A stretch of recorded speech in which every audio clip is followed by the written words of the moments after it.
Hello and thank you for joining us today for a very special episode where we're focusing on the intersection of innovation, artificial intelligence and of course racing. Joining me today I have Stéphane Timpano, the CEO of Aspire, for a conversation around A2RL. Stéphane, thank you for joining us here today. Thank you, Matthew, to be here in our garage. Yes, as you can see, we are obviously in the garage, surrounded by cars for A2RL. But I think the first place we have to start this conversation is we are in the second year of the Autonomous Racing League in Abu Dhabi. This year with a bigger prize fund, over $2 million. What is it that's driving Aspire to launch the league last year and bring it back for its second season? It's a good question. So a few years ago, under the leadership of His Excellency Faisal Banai, we have decided as ATRC to engage most of our research into very advanced technologies, and autonomy, robotics, AI were core topics for us, and they're still today. With Aspire, we have decided to launch A2RL, the Abu Dhabi Autonomous Racing League, to find an intersection between all these elements. So while it looks like racing and entertainment, and it is, it's also an ideal test bed to push to the limits robotics, AI, and autonomy. Now you joined, I believe, as the CEO of Aspire in October 2023, and the Autonomous Racing League followed up around the same time the following year. Was it always your idea to launch the Racing League? So when I came in, I discovered the project, and it was a very challenging idea.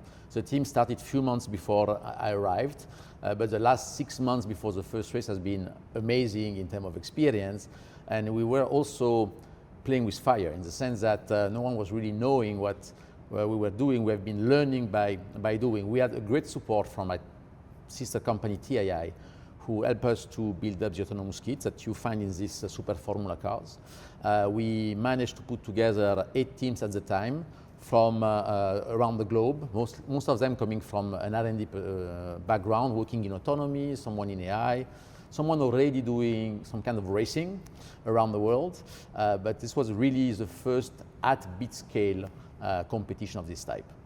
You mentioned there a particularly important word, I feel, and that's the word learning. Obviously, a lot of the race is around understanding the technology behind autonomous racing. We are in the second year. What kind of learnings have you taken from year one are we going to see on the track for this year? And then my part two of the question is obviously going to be, what have we learned so far for this year that we can expect for 2026? Absolutely. As I was saying before, the first year has been a real test with a lot of mistakes. When it comes to technical choice, when it comes to the build-up of the autonomous kit, the way we engage with the teams, the way we help the team to train and use the car. So, first trial is the first trial. At the end of the day, at the end of the first race, we managed to pull out a quite impressive show in reality. And even if not everyone have understood why this incident happened and why these things were going that direction, for us it was a great opportunity to learn all the mistakes and all the improvement areas. So in the meantime, a little bit more than a year has passed since race one. We have worked with the teams, worked with our technology partners to improve several things. First of all, the reliability of the cars, that we need to be at the top. Today, the cars are really performing very, very well. More importantly, the autonomous kit and all the features within the autonomous kit.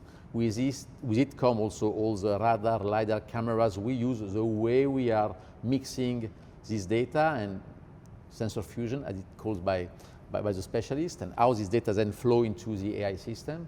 We have helped the teams to really get ready. So first year they came in with their line of software, with their experience, and the 30, 40 days of testing before the race were really where they've learned to do it, right? In the meantime, we have created a simulator. So we have a sim competition going on around the entire year. We got 4 races with all the teams, and in the sims, the team have tested their algorithms, have tested their AI pilot. They have tested how to be together on a circuit, because you can be alone on a circuit and you can race, and the more you do it, the better it gets. When you start having someone else that has his own plan, his own habits, his own way of driving, then it's totally different. And allowing them to test online was, first of all, a lot of hours to do that, which is important for them, because the more you train, you get better, but also a question of cost, because when a car crashes, it's pretty expensive. So that it could crash without any real cost. This actually have shown all the benefits in the last couple of weeks. So in the last couple of weeks in Abu Dhabi, we had the free practice and the qualifiers for the grand finale race in the 15th of November.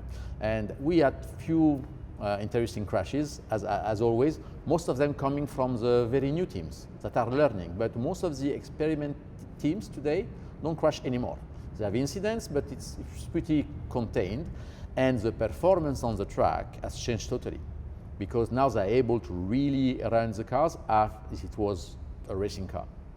So we're seeing faster cars, more dramatic racing, and an overall uplifting in performance. Yes, I can give you a couple of examples. So last year, having an overtake was a kind of miracle, right? And when cars were getting close one to the other, we were really, keeping our breath and saying, hopefully they don't crash. And it was part of the learning process. This year, it's totally different. So a couple of nights ago, on the circuit, we saw an overtake at more than 150 kilometers per hour on a very nice location on the circuit. From the inside the cameras, it was like being in a Formula One car. It was really exciting. You could see the eyes of the technical teams, the eyes of the mechanics that are used to be in circuits, to be excited like young kids for the first time watching something like that. In terms of speed and times we have made on the circuit, last year, our human car versus our autonomous car was 8 seconds away, a little bit more than 8 seconds away. And 8 seconds in racing, it's an eternity, like it lasts forever. Well, this year, for the first time, we have a couple of teams, and one specifically, Unimore, who has beaten the human reference time on the circuit, right? It's not an official timing, but it has been measured and it's there, and it happened several times. So now we believe that compared to last year, the biggest improvement, aside the maneuverability of the cars and the evolution, the shows they give, it's also the fact that we're getting very, very close to what a human can do. And not only with cars. If you recall, a few months ago in April, we got the first race with A2RL drones. And in this specific case, we had a similar situation where a team from the Netherlands, Delft, MAVLab, have managed to win against a world FPV pilot, a world champion, by a couple of seconds. It was a very dramatic race. So again, drones, autonomous drones that go faster than human drones. This is, I believe, the biggest achievement for us and for the research community. Surely it's kind of incredible that that happened so quickly. We're talking a year, Yes. effectively. Yes. Wow. So just before we dive into the more technical aspects, which I do want to spend time talking about, obviously we're talking about racing here. Yeah. I know the fundamental cause behind a lot of A2RL is focused on the innovation and technical side, but were you expecting the interest in terms of fans who want to watch the race, they just want to see cars go quickly and overtake each other? How important is that to you? It's super important, right? So, as you said, we start as a test bed for technology, because what we're doing here with A2RL under the umbrella of ATRC in the UAE is try to push our ability to develop credible technologies in autonomy, and this has impact in mobility in the UAE, but also globally, in the way people are going to move in cities, and so on and so forth. Great. On the other side, we see another opportunity, which is the evolution of sport. Sport is changing a lot thanks to technology. In the last 10 years, you've seen, specifically in the US, most of the sports based on humans using more and more data. Racing is using more and more data, more and more AI. We still don't have an AI angel in the car assisting the pilots, but at some point, if we want to get to certain speeds safely, we will have to do that, because the human capacity has a limit, right? And so we can compensate and we can complement through technology. We see that racing is going to evolve, and we see that also through the teams participating in what we are doing.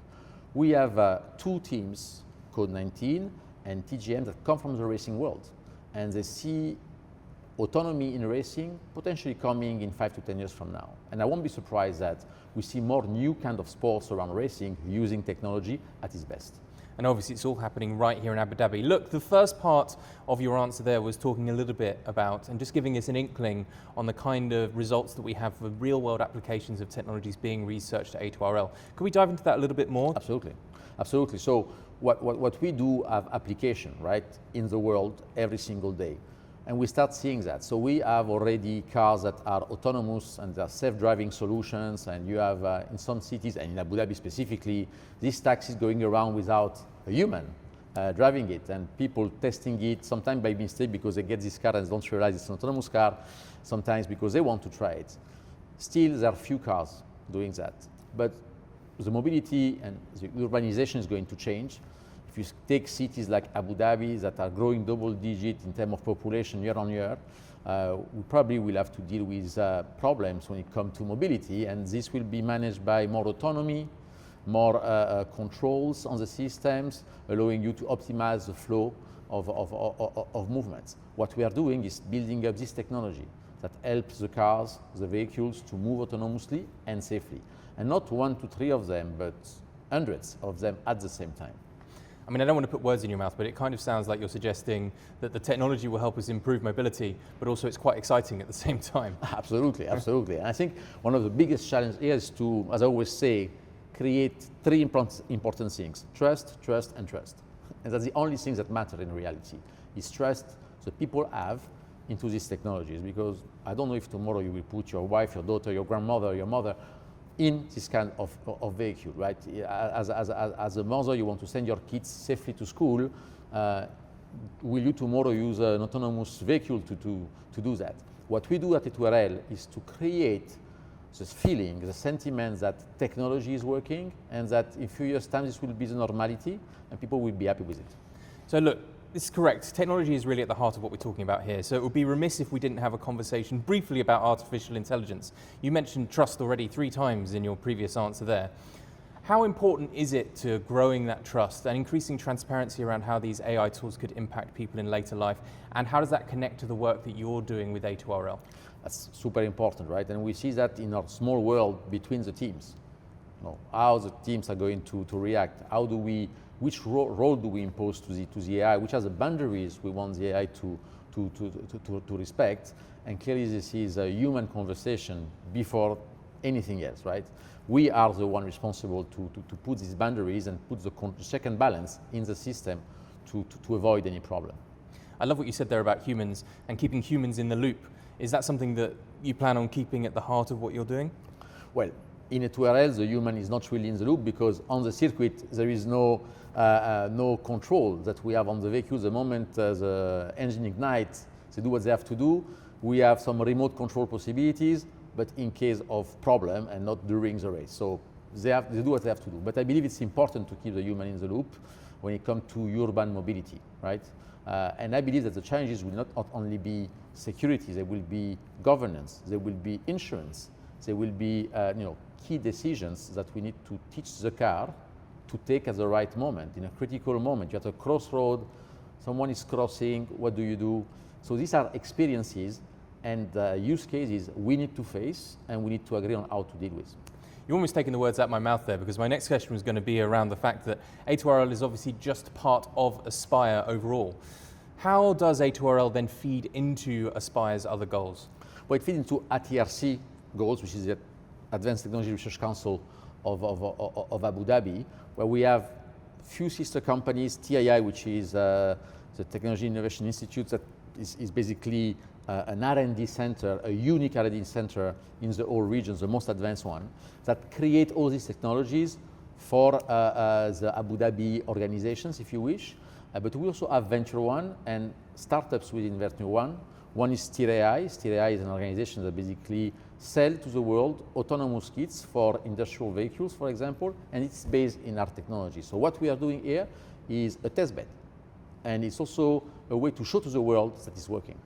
The scale of the projects you're talking about there are profound, they're enormous, yes. And obviously they're based in Abu Dhabi, so we have to talk about that briefly here at the end of our conversation.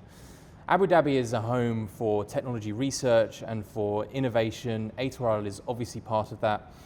What role do you see Abu Dhabi playing in the future as a global hub for this kind of technology research and innovation? Abu Dhabi has always been, in the things they do, an example for the rest of the world. I think we have very ambitious and leaders that really think not 3 years, 5 years, but 10, 20, 30 years ahead.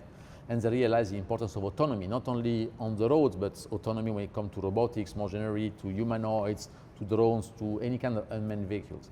I think we are at scale a test bed for all these things and an example for the rest of the world. Last question for you here then, and I think it's only fair that I ask you, although I'm not sure you can answer. You've obviously got many teams competing in A2RL. Do you have any favourites? They are like humans in reality. So you will, when you meet the teams, you realize that the engineers behind the nerds behind the teams are exactly like pilots, right? So they have the characters, their way of doing things, and they fight between them. I have a couple of preferences. I think I will keep them for myself until the moment I see them on the podium. Until we see who wins. I have to be impartial in the process.